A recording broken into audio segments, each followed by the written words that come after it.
Hello hi అండి అందరికీ welcome back to our channel. ఈరోజు మన వీడియోలో అయితే కొత్తిమీర టమాటా పుదీనా చట్నీని ఎలా చేసుకోవాలో అయితే ఈ వీడియోలో చూడండి. ముందుగా ఒక గిన్నెలో వాటర్ తీసుకొని దాంట్లోకి పచ్చిమిర్చి అలాగే టమాటాలను కూడా వేసుకుందాం. వీటిని శుభ్రంగా కడిగేసి మనకి కారానికి సరిపోను వీటిని అయితే ఈ విధంగా తుంచుకోండి. ఇప్పుడు కారానికి సరిపోను పచ్చిమిర్చిని ఈ విధంగా తుంచి పెట్టుకోండి. ఇవి కారం ఉన్న మిరపకాయలు కాబట్టి నేను కొన్నే తీసుకున్నాను. కారం లేని మిరపకాయలు అయితే ఇంకొన్నైనా తీసుకోవచ్చు. అలాగే టమాటాలను కూడా ఈ విధంగా కట్ చేసి పెట్టుకోండి. ఒక కట్ట పుదీనా అలాగే ఒక కట్ట కొత్తిమీరను కూడా ఈ విధంగా కడిగేసి శుభ్రంగా కాడలతో సహా కొత్తిమీరని ఇలా కట్ చేసి ఉంచుకోండి. ఇప్పుడు మనం ముందుగా స్టవ్ వెలిగించుకొని పెనం పెట్టుకొని 2 స్పూన్ల వరకు అయితే పల్లీలను వేయించుకున్నాము. ఇవి ఆయిల్ ఏం లేకుండానే ఒత్తిగా ఫ్రై చేసుకోవాలి. ఈ పల్లీలని లో ఫ్లేమ్లో ఉంచి ఈ విధంగా కలుపుకుంటూ వీటిని అయితే ఫ్రై చేసుకోవాలి. ఇవి కొంచెం వేగిన తర్వాత వీటిని ఇప్పుడు ఒక ప్లేట్లోకి తీసుకుందాం. ఇవి అయితే వేగిపోయాయి. ఇప్పుడు వీటిని ఒక ప్లేట్లోకి తీసుకుందాం. ఇప్పుడు మళ్ళీ అదే స్టవ్ మీద పెనం పెట్టుకొని దీంట్లోకి మనం కట్ చేసి పెట్టుకున్న పచ్చిమిర్చి ముక్కలు వేసుకుందాం.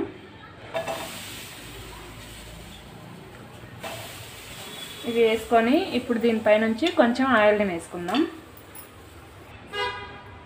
ఈ విధంగా కొంచెం ఆయిల్ కూడా వేసుకోండి. వీటిని ఒకసారి కలిపేసుకొని మూతను పెట్టేసి 2 నిమిషాల పాటు వీటిని అయితే వేయించుకోవాలి. మధ్య మధ్యలో మూత తీస్తూ వీటిని అయితే కలుపుకుంటూ ఉండాలి. ఈ పచ్చిమిర్చి మంచిగా వేగాలన్నమాట. చూసారు కదా, పచ్చిమిర్చి ముక్కలు అయితే వేగిపోయినాయి. ఈ పచ్చిమిర్చి వేగిన తర్వాత దీంట్లోకి మనం కట్ చేసి పెట్టుకున్న కొత్తిమీర అలాగే పుదీనాను కూడా వేసుకుందాం.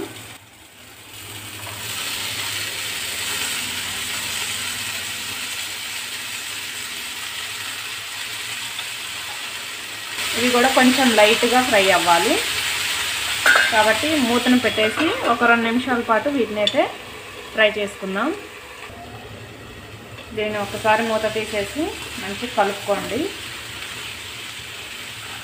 ఇదంతా కూడా కొత్తిమీర అలాగే పుదీనా బాగా మగ్గాలి. ఒక 2 నిమిషాలు మగ్గించుకున్నామంటే సరిపోతుంది. ఇవి కూడా 2 నిమిషాలు మగ్గిన తర్వాత వీటిని కూడా ఇప్పుడు పల్లీలు వేసుకున్న ప్లేట్లోకి మనం వేసుకుందాం.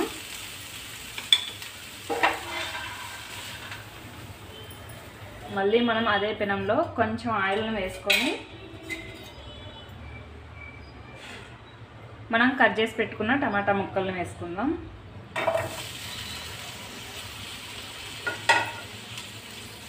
ఇప్పుడు దీంట్లోకి టమాటా ఉడకడానికి కొంచెం సాల్ట్ని కూడా వేసుకోవాలండి.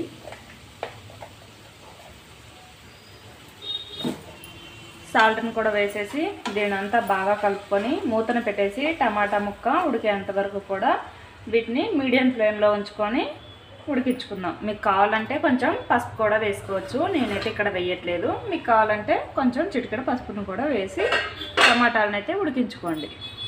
ఇప్పుడు మూత తీసి టమాటా ముక్కలు ఉడికినాయో లేదో చెక్ చేద్దాం. చూసారు కదా, టమాటా ముక్కలు అయితే ఉడికిపోయినాయి. ఈ విధంగా ఉడికేంత వరకు కూడా టమాటా ముక్కలను ఉడికించుకొని స్టవ్ ఆపేసుకొని వీటిని అయితే పూర్తిగా చల్లారనివ్వాలి.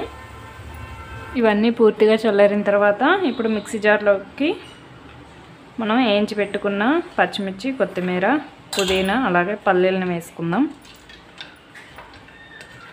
అలాగే ఒక 5-6 ఎల్లిపాయలను కొంచెం చింతపండు, ఈ చింతపండు బదులు మీకు కావాలంటే చింతకాయ పచ్చడినైనా వేసుకోవచ్చు.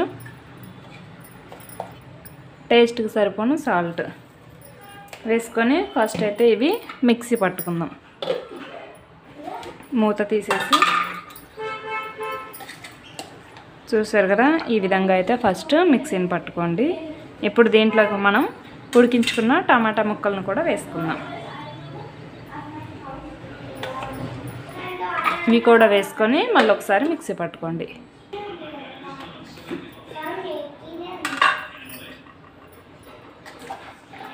చూసారు కదా, ఈ విధంగా మెత్తగా కొంచెం మిక్సీ పట్టేసుకోండి. ఇప్పుడు దీన్ని అంతా ఒక గిన్నెలో వేసేసుకుందాం. ఇది పట్టుకున్న టమాటా పచ్చడిని ఒక గిన్నెలో వేసుకొని దీనిపై నుంచి కొంచెం ఆయిల్ని పోసుకోండి. ఇలా ఆయిల్ పోసేసుకొని బాగా కలుపుకున్నామంటే కొత్తిమీర అలాగే టమాటా పుదీనా చట్నీ రెడీ. చూసారు కదా, ఇలా రెడీ అయిన ఈ చట్నీని పొడి పొడిగా ఉన్న వేడివేడి అన్నంలోకి ఈ చట్నీని కొంచెం ఎక్కువగానే వేసుకొని దీనిపై నుంచి కొంచెం నెయ్యి వేసి కలుపుకొని తింటే రోజు తినేదానికంటే ఒక ముద్ద అయితే ఎగస్ట్రానే తింటాం. కాబట్టి ఈ విధంగా ఒకసారి అయితే మీరు కూడా ట్రై చేసి చూడండి. కేవలం రైస్లోకే కాకుండా చపాతీ అలాగే దోశల్లో కూడా చాలా టేస్టీగా ఉంటుందండి. కాబట్టి ఒకసారి మీరు ఈ చట్నీని ట్రై చేసి ఎలా ఉందో కమెంట్ బాక్స్లో కమెంట్ చేయండి. ఈ వీడియో కనుక మీకు నచ్చినట్టయితే లైక్ చేయండి, షేర్ చేయండి, సబ్స్క్రైబ్ చేసుకోండి. Thank you for watching. Bye.